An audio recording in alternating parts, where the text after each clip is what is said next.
Today, we were at the Master of Motoring and we were there to meet Jodie Sloss.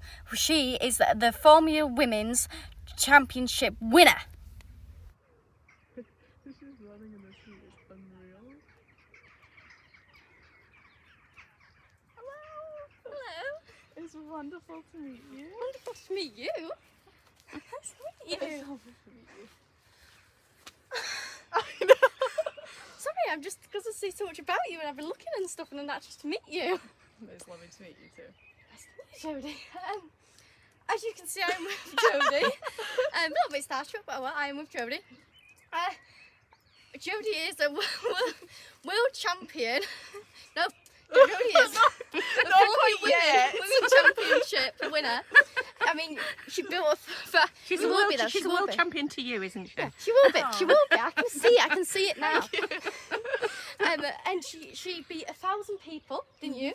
Absolutely wonderful achievement. But here's the catch. You had no previous training, did you?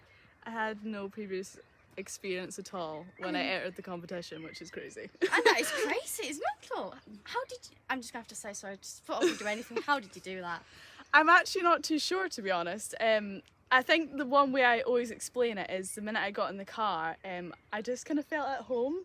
And it was just the fact that I found a natural talent for racing. So if I never took the opportunity, I would never have known. So it's bizarre. Did you literally never get into like a fast car before or drive one or anything? Was it just the first time sort of thing? It was just the first time. I've always been into cars when I was like a little girl. So when I was 17, I got my driving license straight away, had my old BMWs and stuff like that. So when I seen the opportunity, I was like, right, I'll just go and have a bit of experience, have a bit of fun. Yeah. And then I was like, oh wait, I'm actually good at this.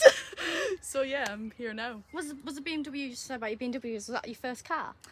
So my first car was a Ford Fiesta because insurance reasons. But then I got the BMW E36 straight after that, which I love that car. I still have it today as well. And what do you drive when you're like actually on the track driving, fast cars? So right now at the event I'll be bringing along a Porsche 991 GT3, and last year I was in a McLaren 570S GT4. So it's been some crazy supercars. And how did you already own the car when you went to do it, or like how did that work? No, so they're all owned by the race team, so I just race with the team. See? Let's go for it.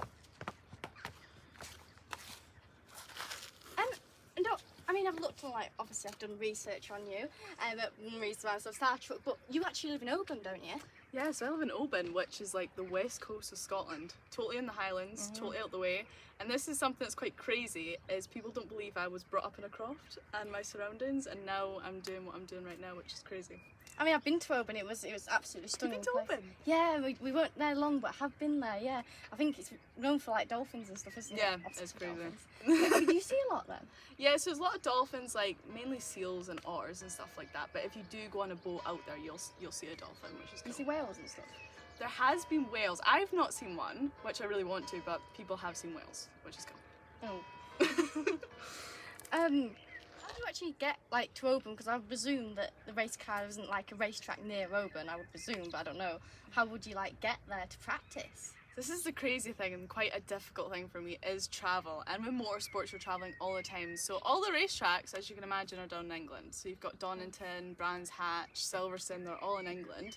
The only racetrack we have in Scotland is Knockhill. And you have one? Yeah. All of Scotland? Yeah, I know. Oh. And that doesn't get really used for the GT calendar. So I never race in Scotland. Ah. So I always have to, like, today I had to fly down.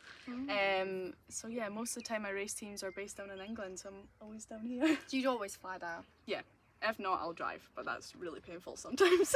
It's quite a long way. When is your next race? So my next race will be July the 1st at Alton Park. Oh, are you like ready? Do you think you're ready? Yeah, I feel ready. So the car that I'm bringing tomorrow will be the car I'm racing. I've only been in it once, but I'm quite used to just jumping into cars and adapting quite quickly. It's something I'm kind of good at, which is good. So do you have a different car that you practice in? No, so if I'm racing that car, I'll be testing and practicing in that same car. Yeah. And a lot of people that are watching, and personally me, I mean, my brother does rallying, so I know about rallying, but I don't know like what you do. I mean, what's the difference between, like, for example, rallying, or what is the actual thing that driving that you do? Yeah, so like you said, there's so many things in motorsports that you can do, which is so cool. You've got rallying, you've got Formula cars, you've probably heard of the new F1 Academy. Villeneuve girls where there's single seaters cars. So the thing that I love doing is GT racing. It's more like souped up supercars in some forms, and it's like endurance racing. And that's honestly what I love to do. I love working with a teammate, having that team alongside you as well, and I've just always loved GT racing. It's where I want to be. So do you have a co-driver? Yeah, normally in GT racing you have 2 or even 3 drivers sometimes, so there's driver changes as well. Oh, is there? Yeah, so that's really cool. How come you have driver changes then? Just because it's an endurance race, sometimes endurance races can last for 6 hours or even up to 24 hours. So one of my main targets is to go to the 24 hours of Le Mans. Of course I can't drive for 24 hours straight, so normally you do stints, they're called. So I'll be in the car for maybe 2 hours and then I'll come back in, driver change, my second driver will go out, do her stint, so we can get the car home and win, hopefully. When you won the Formula Women Championship, was that the same 24-hour thing or was that different? So that was a bit different. So it was almost like assessment days. So as you know, 1,000 girls from all over the globe came and competed against each other. So I think there's about 35 different countries competing. So it was totally international, which was really cool. And I met a lot of amazing people. But there was assessment days all over the UK. There was also some in North America, and I think there was some in Australia as well, and India, which was really cool. So I had mine at Knock Hill, which is nice. The first time I've been on a track ever in my life. So we were tested on media, karting, on track, fitness, everything you can think of. You had to do all of them? Yeah, we were assessed on everything, absolutely everything. So I think there's about 250 girls at Knock Hill, so I met some amazing people there. And in December I was announced as one of the finalists, so I think I was one of 2 Scottish people that got through to the top 75. And then from there we done the final assessments, so we were tested again on karting. We went to PFI International Karting Circuit, where we actually done a few endurance karting things to work on teamwork and get assessed individually in that. And then we actually went to Sweden for ice driving for the final assessment, and that morning in Sweden I was announced as the winner. Which was pretty surreal. Well, I'm just out of curiosity, what did you get when you won? So literally what we got, the prize was a seat in the GT Cup driving a McLaren 570S. So it was a mega start to my racing career, especially from my experience level and where I'm from, and being a female as well. It just boosted my platform and it gave me an opportunity to prove myself and my raw talent, and it's really helped me out. You say about like being a female sort of thing. Who did you like look up to do all this? Yeah, so this is a really good question, because whenever I looked into motorsports, even a few years ago, it was off my radar because I just didn't realise or even know how to get into it, and there wasn't much female representation to look at. I mean, you know Susie Wolf, she's probably the main one. She's actually from Oban as well. So yeah. I think I actually heard about that. Yeah. A bit. Yeah. So she's actually from my hometown, so that's very close to me as well, and I've kind of watched her literally grow up. Same high school as Did you me. actually know her? I've never met her before, but she's a bit older than me, but she went to the same high school as me, everything, which is really weird to think about. And I've kind of watched her go throughout the platforms and stuff and see what she's doing now, and it's been really amazing to watch, and she's probably the main person I've just been like, okay, well, if she's doing something, I'm sure I can do something. But you must have turned into like your own sort of people that people look up to. I know there's a word there. Sort of like, what's the word where you look up to? Inspired to be, like. Yeah. You must have turned into that, because like me, looking at you, I'm thinking, if I'm like that age and I haven't done it when I was younger, actually I could actually do it, because you have actually done it. You have done such an interesting, unique, brilliant thing. Yeah, no, I totally agree, and I that's the main thing I want to bring with my name, even though I've only been in it for not even a year yet, but I want to be a role model. I want to have a legacy in my name, and that's why I'm here today, and I love speaking to girls like you and seeing how passionate you are, because I feel like my story, coming from literally nothing, no experience, finding a raw talent and clicking so well with the sport and being so passionate with it, and being so successful in such a short period of time, I hope inspires a lot of girls just to try it out, just get more involved, definitely. See if they like it, because if I didn't take that opportunity, I would have never have known. No, you have to try it. Exactly. I mean, look what you do if you try it. And as you said, you've got your car here today. So can we have a look at that? Of Have a course. look round? Yeah, I'd love to. Brilliant. Let's go have a look at that car. I'm super duper excited for that.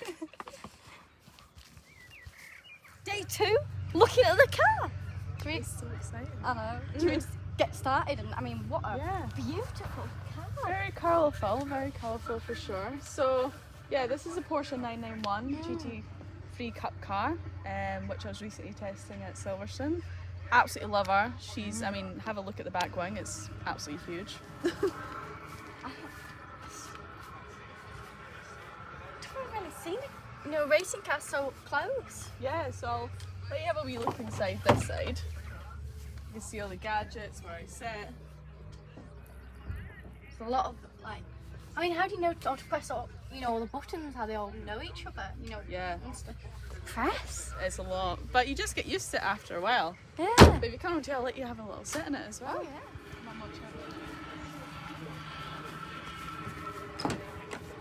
Just watch your head. You've got a massive roll cage. You pop your right foot in first. Yeah, I think you need a bit smaller seat. So you see the steering wheel? I'll talk you through this. So when you're in a race car, especially a GT race car, we have a radio as well. So when I'm racing, I have little earbuds in my ears, okay? So I can actually talk to the team when they're in the pits. So they'll tell me information about my car, when I should pit, and maybe if I'm feeling a vibration in the car, I can let the team know. You've got wipers, you've got high beam if you want to flash people, and you've got the pit limiter. It might look like there's a lot of buttons going on here. There is. It's all named. Yeah. So, very exciting. So, is this your car battery down here? Down there is a V-box and stuff like that, yeah. So do you have a co-driver in this seat? No, so this car was recently used for hot laps. So that passenger seat will be taken out when I'm racing it. So it'll just be this seat here. So you'll see here, this little cable. So on my racing helmet, I've got a cable called comms. So it comes from my racing helmet, it gets plugged in here, and that's how I talk to the team. I noticed this is actually left-hand, isn't it? Yeah, left-hand drive. So it's really normal to have race cars left-hand drive. As you know, we race a lot in Europe and stuff as well. But all my race cars I've driven, so from the Jaguar, Project 8, to the Lamborghini Super Trofeo Evo 2, to the McLaren 570S, all left-hand drive. So I'm very used to just jumping in a race car and feeling at home left-hand drive, even though we drive on the right-hand side in the UK. But yeah. And I noticed that you have a bit of a pipe. That's right. Yeah, I've got a bit of pipe both sides. So this is really just for cooling in the cockpit. It can get very hot. As you can see, these are all pretty plastic. So there isn't much of an airflow and it can get extremely hot in the cockpit. So these just give me a little bit of a breather, to be honest, put a bit of air in my face, and it's just really refreshing. Was this actually a racing car? Was this just like a normal car and then it's been turned into a racing car? Yeah, so this is actually a racing car from Porsche. So the 991 GT3 Cup car, was actually made from Porsche as a race car. Just to come to think of it, can we actually have a look at the engine? You can. I don't know if you'll be able to see much of it. So as you know, with these Porsches, they're rear engined. Okay. So I've got Paul here. It's very well hidden in there. I don't think you'll be able to see too much. So very much so rear engined.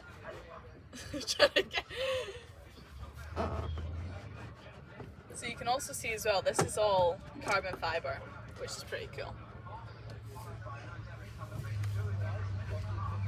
Wow, thank you. I mean, it's pretty obvious that it's got race drive, you know, on it quite a lot. What's that? Yeah, so Race Drive is the team that actually runs and prepares this car. So as you see as well, they actually do a lot of corporate days and track days. So it's actually quite cool because they have a lot of race cars, so you can have a taster of what it's like to be in a race car. And this car actually gets used for hot laps as well, which is pretty cool. So yeah, Race Drive is the team that runs the car. A massive big thank you for letting me look around your car and for me interviewing. It's been an absolute pleasure meeting you and seeing all that you do. So thank you so much for this. No problem. It's been amazing to meet how passionate you are as well. But I'm glad I can show you around my race car. That's the main thing. It's an honour. Thank you. Thanks very much. Got my mum cleaning it as well. That's my sort of job. I'm the most important person. Yeah, we are, aren't we? Mothers are the most important.